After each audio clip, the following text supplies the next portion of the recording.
Muy buenos días, soy Marcela Vélez y desde Londres comento con ustedes las noticias que deben saber para comenzar el día. Bienvenidos a Primer Click de Diario Financiero.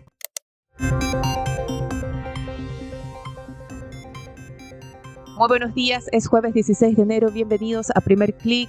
Wall Street extiende las ganancias, el dólar se mantiene firme.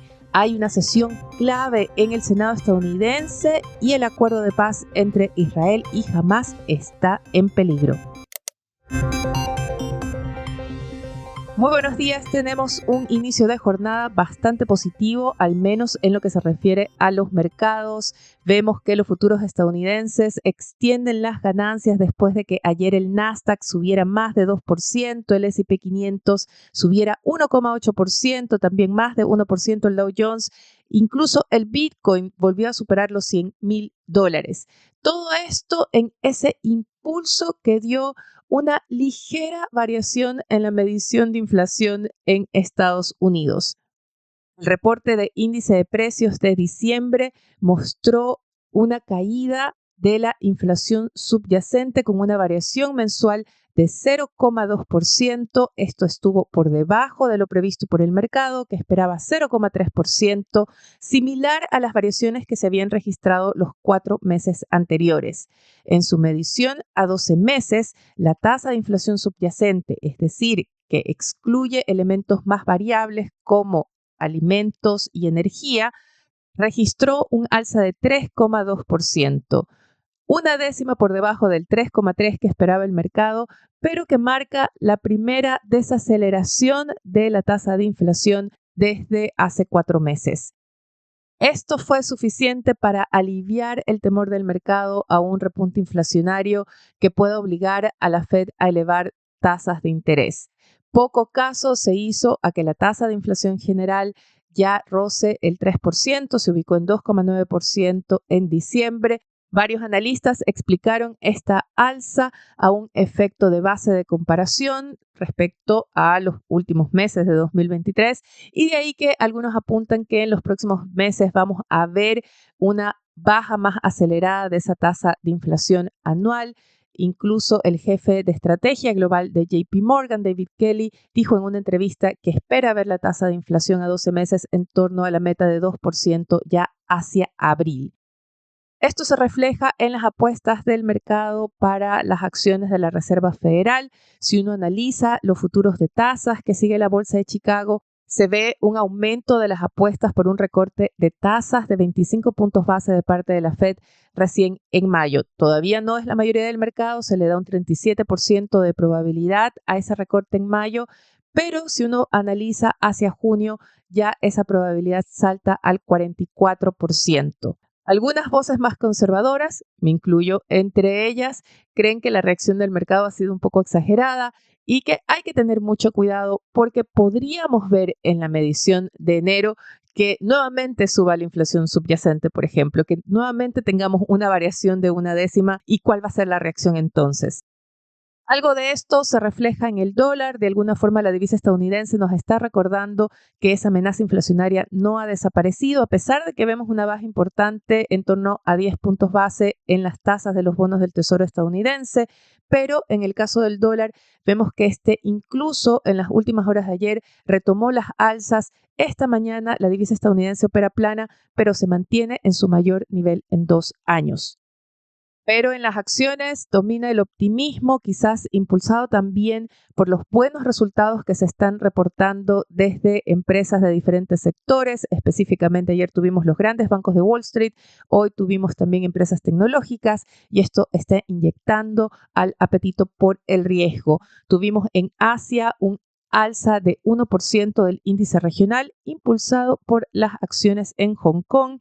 En Europa el Stoxx 600 sube 0,62%, muy buen rendimiento de las acciones de lujo. Y entre los futuros de Wall Street vemos que el Nasdaq sube 0,67%, el S&P 500 un 0,35%. Hay nombres que destacar. Ayer vimos las acciones de Goldman Sachs, de Citi, subir hasta un 6%. En general, los grandes nombres de Wall Street reportaron resultados mejores a los esperados. Hoy vamos a tener los resultados de Bank of America y de Morgan Stanley. Las acciones de ambos bancos ya operan con alzas importantes antes de la apertura.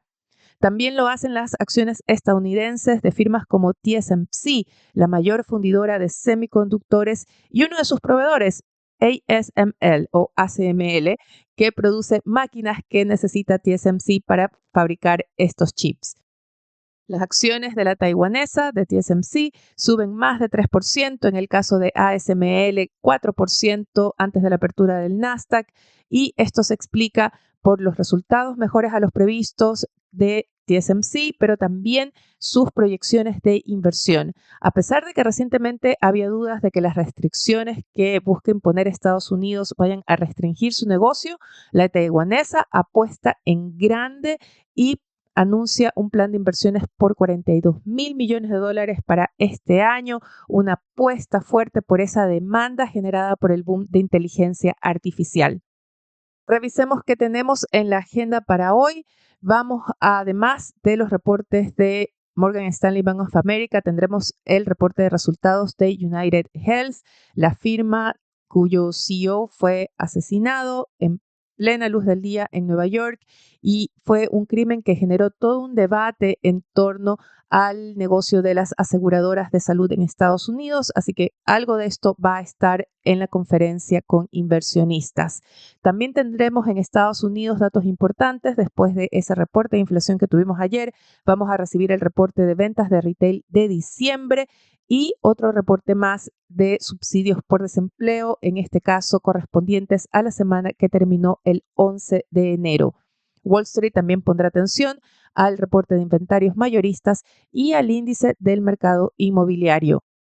Dentro de unas horas tendremos en Europa las minutas de la última reunión de política monetaria del Banco Central Europeo. Muy importante, se buscarán pistas sobre las próximas acciones, sobre todo después de que las cifras de inflación de diciembre confirmaran ese repunte inflacionario que se detecta desde octubre pasado. Pero quizás el evento más importante para el mercado no va a estar en un dato económico, sino en una sesión que se producirá hoy en el Comité del Senado estadounidense, que está a cargo de las audiencias de nominación o de confirmación de los nominados a integrar el gabinete de Donald Trump. A las 10:30 de Washington, Scott Bessent, nominado por Trump para dirigir el Tesoro en su próxima administración, se enfrentará a las preguntas de los senadores. Muy importante, hasta ahora Bessent no ha dado declaraciones. El mercado no sabe muy bien qué está pensando el posible próximo líder del Tesoro estadounidense, y se querrá saber cuán alineado está con Donald Trump y sobre todo con su política de alzas de tarifas, de alzas de aranceles. Lo único que tenemos por ahora es un adelanto que presenta Bloomberg, que reporta que Bessent va a hacer una defensa de la importancia de proteger el dólar como divisa de reserva mundial, como una de las prioridades de la agenda para la administración de Trump. Salgamos por ahora de la economía, de las empresas, y vayamos a la geopolítica, porque tenemos eventos que están ocurriendo al momento de grabar este podcast. Ayer tuvimos la firma o el anuncio del acuerdo de paz o de cese al fuego entre Israel y la agrupación terrorista Hamas. Es un acuerdo que se ha venido trabajando en los últimos días, que se atribuye a la presión ejercida por el equipo de Donald Trump, que demandaba tener el conflicto resuelto antes de su llegada o de su toma de mando el 20 de enero. Diplomáticos estadounidenses reconocen que el acuerdo fue producto de un trabajo conjunto entre los enviados o representantes de la actual administración de Joe Biden y los representantes o enviados de Donald Trump. Sin embargo, y a pesar de que ayer ya en la noche hubo celebraciones en varias ciudades europeas a favor de este acuerdo de paz, también hubo celebraciones en Gaza, obviamente, por lo que esto significa. El acuerdo implica la llegada masiva de ayuda humanitaria a esta zona que ha quedado devastada Tras la represalia israelí contra ese ataque de Hamás en que murieron 1.250 personas, en el caso de esta guerra que ya lleva 15 meses, las autoridades palestinas reportan más de 46.000 muertos y 100.000 heridos. Este acuerdo que se celebró ya, está a punto de caerse. Hace unos minutos, el gobierno israelí aseguró que su parlamento no se va a reunir para ratificar este acuerdo de cese al fuego hasta que Hamás no confirme su adhesión a todos los puntos que se habían. Israel está acusando a Hamás de tratar de conseguir ganancias de última hora. Por ejemplo, estarían demandando la lista específica de nombres de los prisioneros palestinos que Israel está dispuesto a liberar. La oposición al acuerdo viene de la parte más de derecha radical del gobierno israelí. Es un bloque que cree que este acuerdo es un peligro para la seguridad nacional. El acuerdo contempla un intercambio entre prisioneros palestinos que están en las cárceles israelíes a cambio de rehenes, de 33 rehenes en una etapa inicial que se mantienen bajo el poder de Hamás.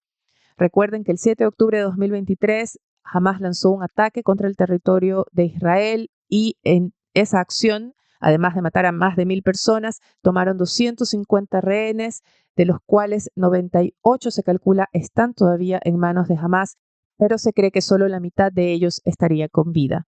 Ya de por sí el acuerdo era frágil porque lo que hacía era establecer una tregua de 6 semanas para permitir el ingreso de ayuda humanitaria a Gaza y sería un periodo en el que se realizarían negociaciones ya pensando en la reconstrucción de Gaza y en su gobierno después de este conflicto.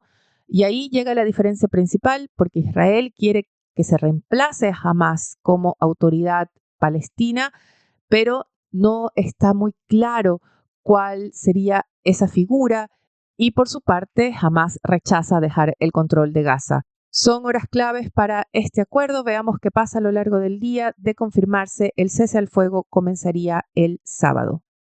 Antes de despedirme, quiero revisar con ustedes algunos titulares de Diario Financiero. El principal presenta 7 claves de las indicaciones que presentó ayer el gobierno a la reforma previsional. Al mismo tiempo, en la portada se destaca que mientras avanza la reforma al sistema de pensiones, se retrasan los cambios tributarios. Diario Financiero reporta que se enfrían las negociaciones entre el gobierno y la oposición por la reforma del impuesto a la renta y el proyecto podría retrasarse hasta marzo. Con esto me despido por ahora. Los invito a que sean actualizados de las noticias del día y más visitando nuestro sitio web de f.cl y de fsud.com con las noticias de negocios de Latinoamérica. Gracias por acompañarnos hoy. No olviden dejarnos sus comentarios, su calificación, seguirnos en cualquiera sea la plataforma que estén escuchando este podcast. Yo me despido por ahora. Les deseo que tengan un buen día. Nosotros nos reencontramos mañana.